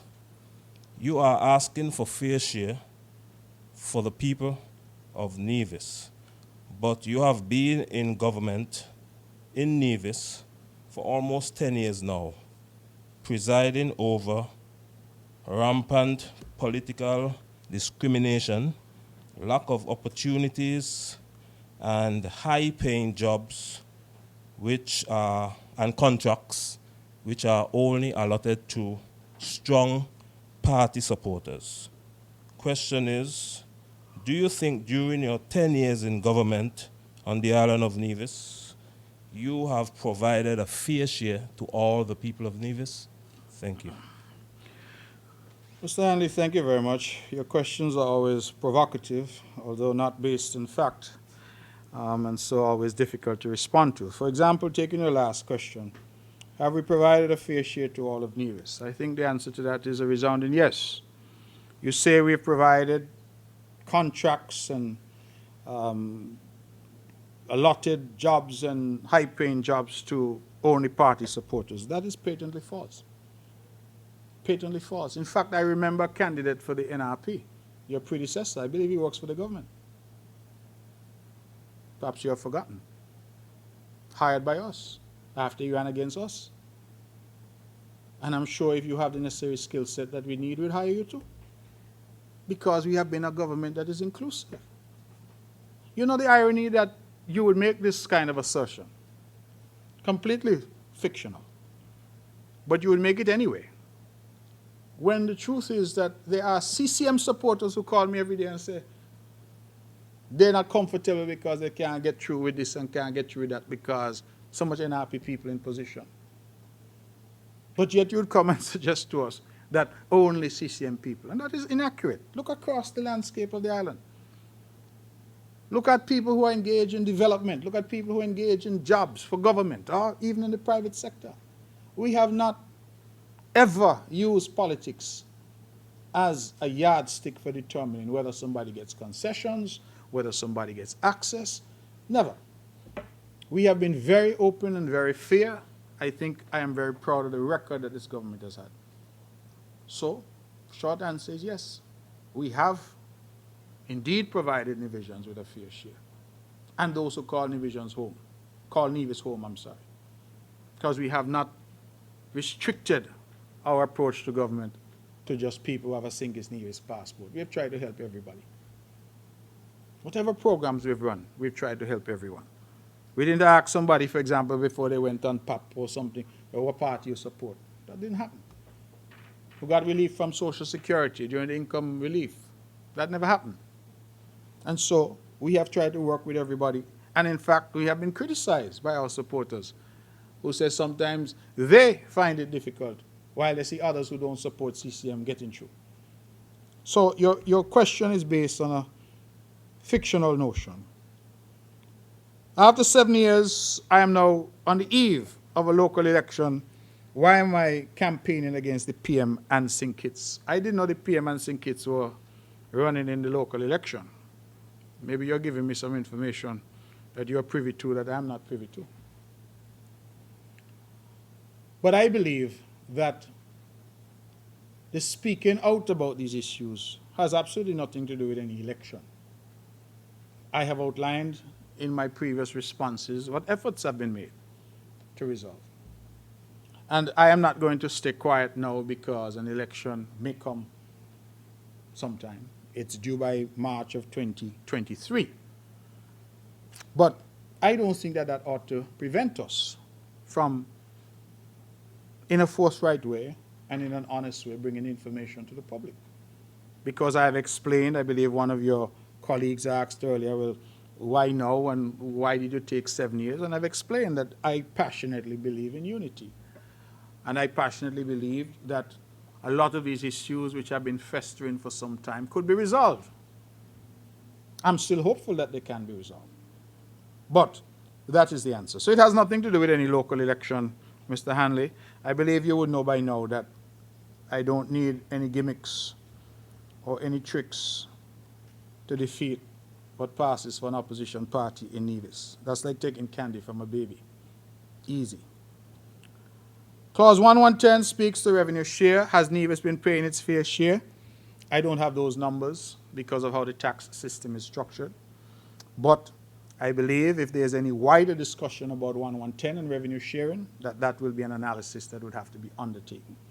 Currently, that is not done because, for example, as I pointed out, companies pay their corporate tax, they pay their single system filing VAT, and we don't really get into that to say, well, how much of that company should be Nevis, etc. We have just let that go as part of the wash, so to speak. We have not gotten into that debate. But if we need to, we will. And so I don't have numbers for you to tell you, but what I will say is that Nevis, in our view, is more than paying its share and not getting in return its share of proceeds, such as the CBI, that it ought to get. You say that since 2015, the federal government would have sent over $400 million. I think that was your claim. Yet you say the youth unemployment rate is over 20%. Again, I suspect that you made that number up because as Premier of Nevis, I have no indication that the youth unemployment rate is 20%. It may sound good to you, but I think that I keep encouraging you, come with accurate information so we can respond accurately. I don't have that information, so I can't subscribe to that. You talk about incomplete projects on the island of Nevis. Again, I don't know what those incomplete projects are, because every project that we have embarked upon, we have completed that phase of the project that we committed to. So saying it's incomplete doesn't make it so. We're going to have, for example, I hear the hullabaloo about the Mondo track. We're going to have the Mini Olympics over there on the 27th of April, and I hope you attend. Because the Mondo track was built for children to run on, people to exercise on. That's what we built it for. Is that an incomplete project? I hear a big talk about the pier at Wally. It's an incomplete project. Why? I use it every week. The boats are coming in. Thousands of passengers are using it. What is incomplete about it? The boats can't dock? That's what it was built for. So we have to be careful as we try the political spin that we don't convey inaccurate information. There are no projects in Nevis that are incomplete, save and except the hospital project, which is ongoing. In which construction, if you go up there now, you see construction workers up there working. Other projects, we have completed the phases of those projects that we committed to. Mondo Track, Pier at Wally, I can't think of any other, but those have been done. The Malcolm Gishard Park, that's done. Roads in Brownhill are done. Roads on Hanley's Road are done. Roads in Braziers are done. Road in Butlers is ongoing. That's understandable. Road in Bath is ongoing. That's understandable. And all around town, we are developing infrastructure. Water projects are done. Next thing we have to do in water is, as I said earlier, up at Pond Hill. That has gone out to tender. So I don't know where the projects that are unfinished are. I don't see no half-finished building anywhere in Nevis. So again, you know, that is fictional. And so I leave that. The projects in Nevis, $400 million. I don't need to list them because I think you're aware of them, Mr. Hanley. You can probably list them better than me. But we have done a number of projects across the island, in addition to which we had to use some of that money to pay our public servants in part. I continue to remind the Division public that our wage bill is around about $8 million, wage and pensions, $8 million a month. So if we were getting initially 2.5 and then 3.75 million a month, you realize we're not even half of our wage bill yet.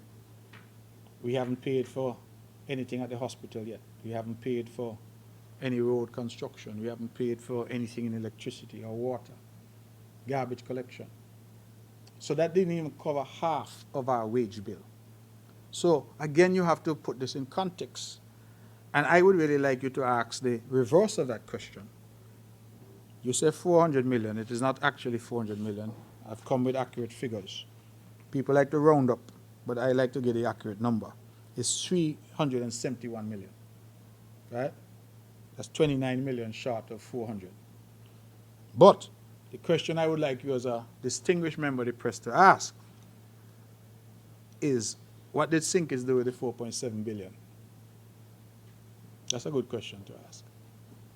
We're never interested in that part of the equation, it seems. But, Mr. Hanley, I think that the monies that have come to Nevis have been spent in an open and transparent way, that each year we report on what we have done and what our plans are and how we are financing those plans, and that we have been using monies as they've come to do all that it is necessary for the government to do to continue to keep this island afloat. And I believe that particularly during the pandemic, we ought to be commended for the way that we managed the island of Nevis, that despite the hardship that many experience, the island did not collapse. And we continue to function in a way that I believe puts us best in class in terms of our response to this pandemic. I think those are the questions you asked. I trust I got all of them. Any other questions for me? Just to follow up with the having a brain freeze now, but the figures that you would have said that you have a financial team that would have found the figures for the CBI proceeds. However, that same financial team cannot find out how much money Nevis is paying in taxes, because you would have said you don't know. So I don't know if, I'm not a lawyer, but I don't know if that argument can hold up in a court of law. Your financial team can know how much money is received in Sinkers from CBI, but they don't know how much taxes are being paid into the federal system. You did say you had a brain freeze, so I will excuse the question. But what I will tell you is that you asked me, could I give you the number? And I said, I can't. You have come to me today at the press conference to ask. I said, we have not sought to calculate or tabulate how much in terms of taxes that these companies and various entities are paying on Sinkers. We have not sought to undertake that exercise. That's different to saying we can't find out. In fact, I believe I went on to say that if the 110 conversation becomes the conversation, then we will have to find out those numbers. So there is no need for you to suggest that our financial team cannot find out. Of course we can find out. You've asked me what the number is today, and I'm saying to you that I do not have that number because we have never sought to do that analysis. But we can, if so required. There was no need for us to do that analysis because 110 has never been adhered to during the history of St. Kitts and Nevis. Since the Constitution 1983, I'm not aware that 110 has ever really been adhered to for all that time. But if that becomes a conversation, Mr. Hanley, then certainly my team is more than competent to ferret out the numbers. So that is the answer to you. So it is nothing about a court of law or anything of that nature. Any other questions for me?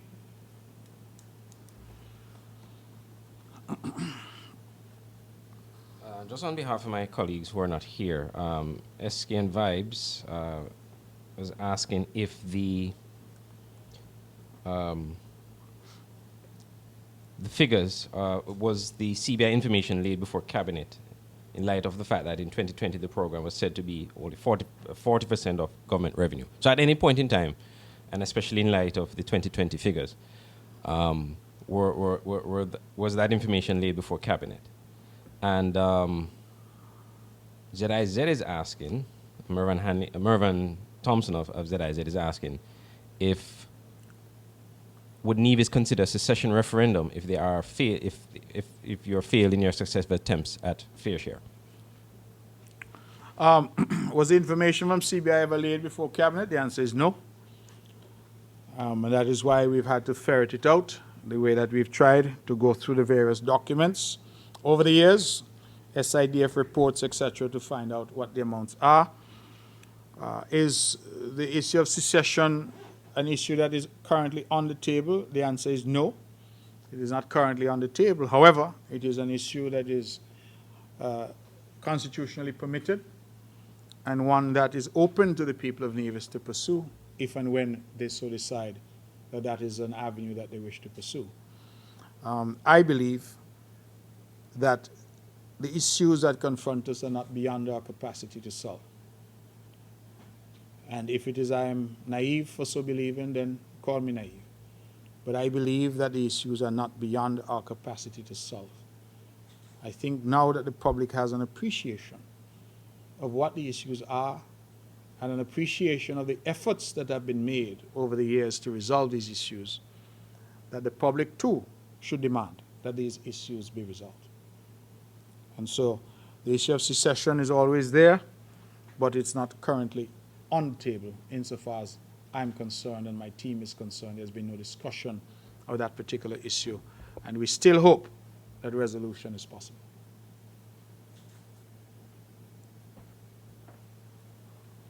Sorry, Devon Connie, there's one from again. Just one question, one last question. In light of the news story about the seizure of a yacht in London, is Sanctions and Nevis cooperating with British and European countries that are seeking to seize assets owned by Russian citizens who are also citizens of Sanctions and Nevis? Thank you. Well, thank you, Mr. Cornelius. A very interesting question because currently, as I understand it, there are no international sanctions on Russia. So no sanctions, as I understand it, have been passed by the United Nations against Russia, for example. What it appears is that individual countries have sanctioned Russia. So the UK has done so, the US has done so, the EU as a bloc has also done so. And what we have been doing is cooperating with that under the usual terms and conditions. So, for example, our banks and financial institutions have already been warned not to engage with Russian entities, particularly those entities and officials that are on the sanctions list that these countries have published. You would recall, for example, Mr. Cornelius, that the US list is not the same as the EU list and not the same as the British list because they're not international sanctions, each country has designed its own approach. And so we have continued our posture of cooperation with these countries as friendly neighbors, and certainly if it is, there are criminal or other investigations that they're pursuing, then certainly we have a framework already for cooperation on those matters. I noticed that the yacht that they say was seized, they said it was owned by a Sanctions Nevis company. So I have noted that in the press reports, but I'm not aware that anything has come to us in relation to that particular matter of that yacht seized, I'm told, in the UK. So Sanctions and Nevis continues its role of, again, being a responsible international partner and being a reliable partner to our allies and friends in relation to these types of difficult matters. I am not, lastly, aware that there are any Russian assets being held in the Federation or being held by, well, let me put that differently. I'm not aware that any sanctioned individuals are holding any assets in the Federation. And so I can't respond to that. I suppose if that were to emerge, then we would have to determine what the course of action would be. Washington Observer again, just my last question. Can we get an update on plans for the remainder of the island main road from Cliff Dwellers to Camps and also from Westbury to Camps?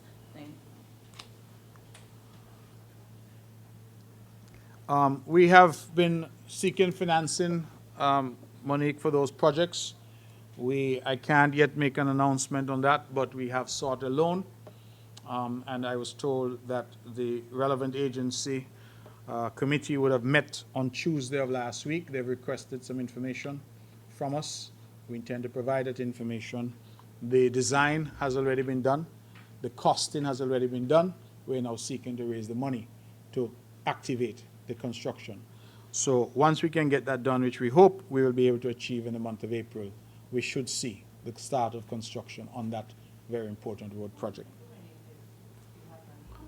The work that was done in terms of the surveys, the design, and the construction was Surrey Paving, because they had done the piece for us from Cotton Ground to Cliff Dwellers. And so we thought that the quality of that was very good, that we would work with them to continue that particular part of the project. The other reason is that the Public Works Department will be very involved in other projects that they're doing. So Public Works now is undertaking Butlers, which is a big project, and Bath, which is also a big project. And so we thought that to get it done within a reasonable time frame and provide relief to motorists, that we would contract it out. And since we had that existing relationship with Surrey Paving, we've spoken to them about doing it. Any other questions for me? Okay, ladies and gentlemen, it is just after midday. I think we did pretty well. You had a question for me, Ms. Budgeon? Or? Can you provide an update? Because previously I've seen work being done in Bath Village. So can you give us an update on phase 2 of the Bath Road Rehabilitation Project? Well, thank you for that. It just started. It is ongoing. What they're doing now is they have created a bypass when you go past Von Radio, that area there, and they're now dealing with what we normally do with walls and retaining walls and the like. So that is under construction. What we've done in Bath is what we're doing everywhere else. We're making sure to incorporate as much local as we can, villagers as we can. And so you'll see the walls and things being done by people from Bath. And we hope that they will assist us in making themselves available for work on that particular project. But that, I'm sorry? Do you know how long the project will take? I was not given an estimate in terms of time. I wouldn't want to speculate, but I would not think that that project should be more than 6 months. But we're definitely going to finish it this year, for sure. And the work is going apace. As a matter of fact, I hope to be there this weekend to inspect for myself. As you know, it's part of my constituency, what is happening. But the team at Public Works is undertaking that job, and Butlers, and of course other secondary roads. We've just, for example, completed a road that goes up to the VOGN Primary School, and we'll be doing some more roads in St. James, what we call secondary or village roads, that also need some relief. But the major project that Ms. Washington asked me about, that project is, as we say, at a stage now where we're trying to get the financing, and once we can get that, we will kick off that project as well. Okay, ladies and gentlemen, thank you very much. Thank you for all the members of the press who came and for everyone who listened, and we look forward to engaging with you again sometime in the month of April. I assure you it will not be April 1st, because I don't want what you tell me and what I tell you to be taken seriously. So sometime in the month of April, we will engage again. Thank you. God bless each and every one of you. Those from St. Kitts, please get back safely.